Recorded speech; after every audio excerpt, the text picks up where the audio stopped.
옛날 문서, 특히 한문으로 된 사료를 보면 와, 이거 그냥 암호문 아닌가 싶을 때가 있죠. 오늘 바로 그 암호를 같이 한번 풀어볼 겁니다. 그냥 이런 뜻이다 하고 끝내는 게 아니고요. 문장 구조를 하나하나 뜯어보면서 12세기 고려의 왕이 어떻게 말 한마디 한마디로 논리를 쌓아서 강력한 명령을 만들어냈는지 그 설득의 기술을 한번 파헤쳐 보겠습니다. 자, 바로 본론으로 들어가죠. 지금 화면에 보이는 이 문장이 오늘 우리가 제대로 해부해볼 12세기 고려의 교서 원문입니다. 언뜻 보면 그냥 한자가 빽빽하게 있는 것 같지만 사실은요, 이게 엄청나게 정교한 논리로 설계된 글이에요. 배경을 간단히만 말씀드리면 당시 여진족 침략 때문에 서해도 지역 백성들이 삶의 터전을 잃고 막 떠돌아다니던 그런 위기 상황이었어요.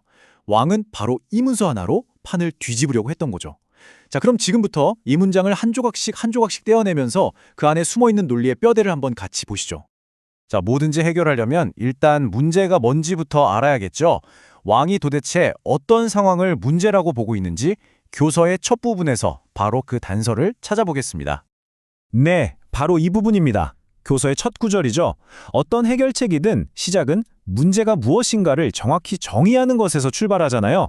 바로 이 부분이 왕이 공식적으로 지금 이게 문제야 라고 선포하는 부분이라고 보시면 됩니다.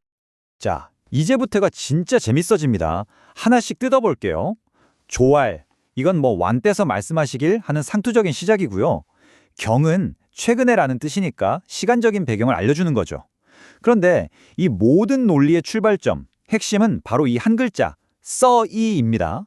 이게 그냥 뭐뭐로써 같은 단순한 조사가 아니에요. 여기서는 뭐뭐 때문에라는 원인을 딱 못 박아주는 아주 강력한 장치입니다. 왕은 이 글자 하나로 백성들이 지금 떠돌아다니는 이 현상, 이게 바로 문제의 근본 원인이고 우리가 해결해야 할 과제다라고 공식적으로 선언해버리는 거예요. 그래서 이걸 자연스럽게 우리말로 옮기면 이렇게 됩니다.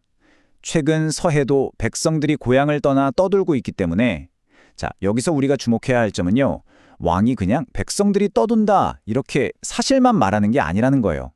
때문에라고 원인을 명시함으로써 앞으로 내릴 모든 조치에 대한 명분, 정당성을 완벽하게 확보하고 시작하는 겁니다.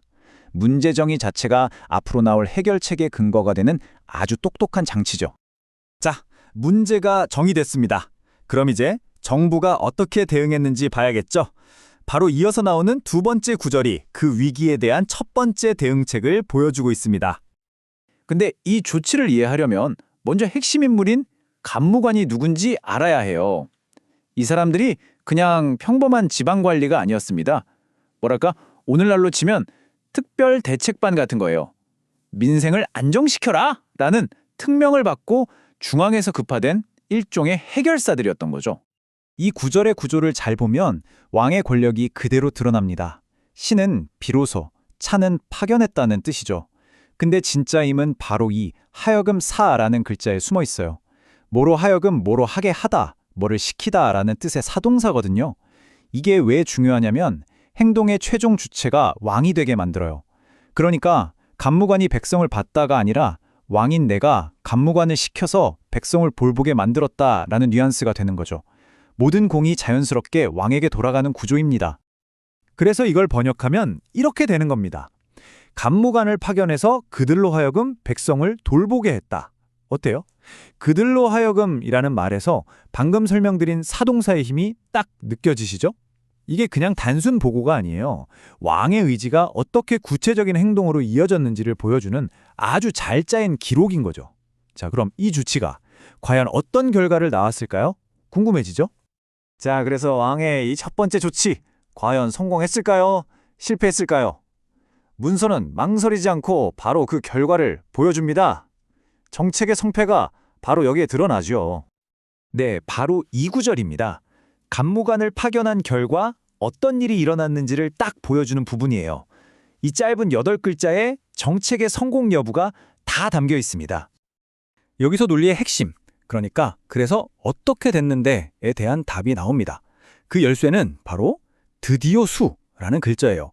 마침내 그 결과라는 뜻인데 이 부사가 앞서 했던 조치와 지금 나오는 결과를 아주 단단한 인과관계로 딱 묶어버립니다. 이 글자 하나 때문에 감호관을 보냈더니 그 결과로 백성들이 안정됐다는 성공 공실이 증명되는 거예요.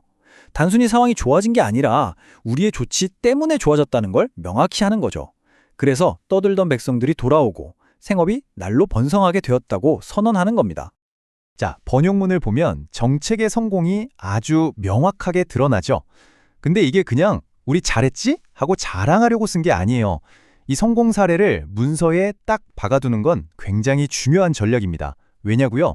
바로 이 성공 사례가 다음에 내려질 더 큰 명령에 대한 설득력을 만들어주는 가장 강력한 증거 자료가 되기 때문입니다. 자, 이제 교서는 과거의 성공 사례를 발판 삼아서 새로운 그리고 훨씬 더 넓은 범위의 명령을 내리는 단계로 넘어갑니다. 이 성공 모델을 어떻게 확대 적용하는지 한번 보시죠. 여기서부터 이제 새로운 문제가 나옵니다. 그런데 한번 잘 보세요.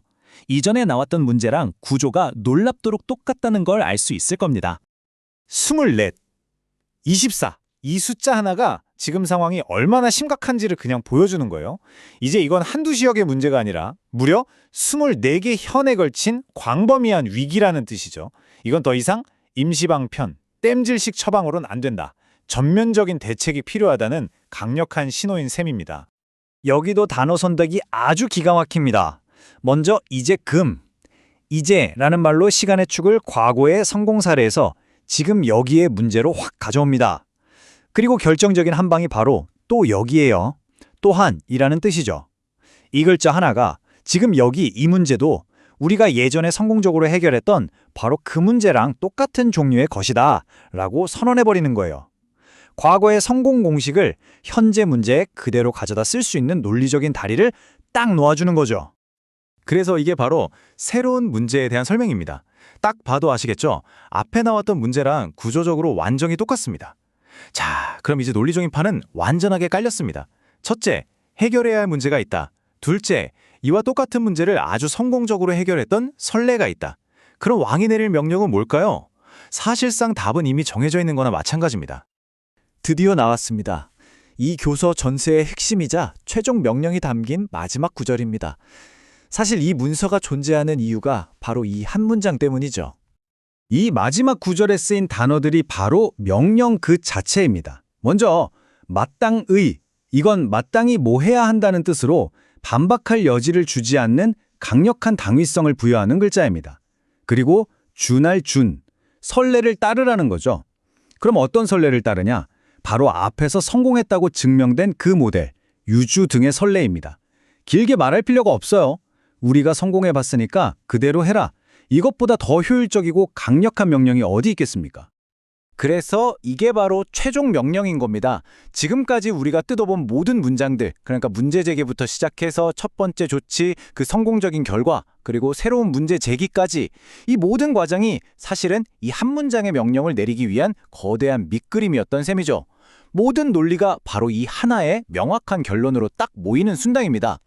자, 이제 정리를 좀 해보겠습니다. 오늘 우리가 본 이 교서는요, 단순히 어떤 내용을 전달하는 글이 아니에요.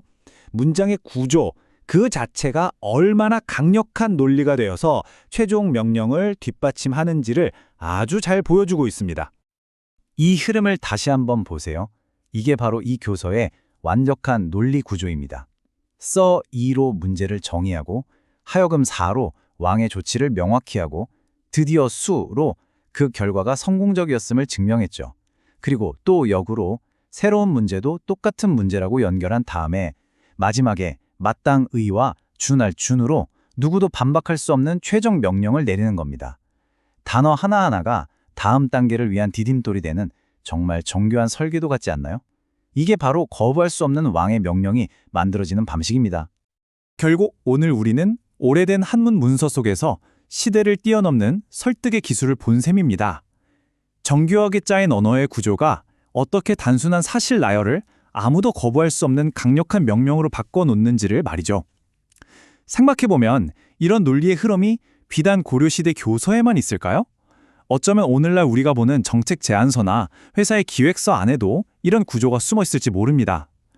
언어의 구조가 어떻게 힘을 갖고 행동을 만들어내는지 우리 주변의 글들을 한번 이런 눈으로 다시 살펴보는 건 어떨까요?